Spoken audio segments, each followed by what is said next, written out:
American Yawp, Chapter 24.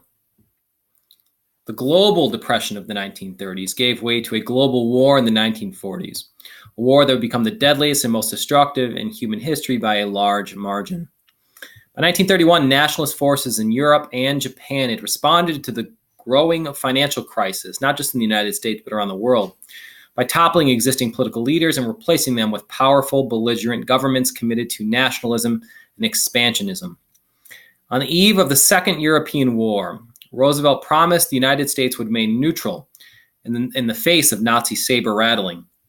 The unexpected, but not terribly surprising attack on Pearl Harbor by Japan thrust the United States into the greatest and most terrible war in the history of humankind.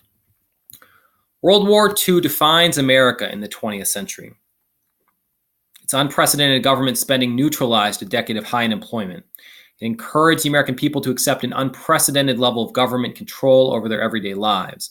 It transformed the roles of women and minority populations, and it shaped the national industrial landscape.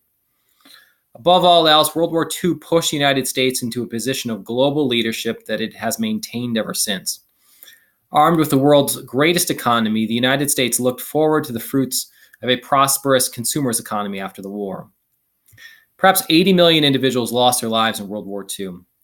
The war saw industrialized genocide and nearly threatened the eradication of the Jewish people. It also unleashed the most fearsome technology that has ever been used in war, that of the American-developed nuclear bomb. For all that it settled in Europe and Asia, the war raised as many questions as it would answer and unleashed new social forces at home and abroad. The specter of a Cold War against the communist Soviet Union threat now loomed, with mushroom clouds now dotting the horizon.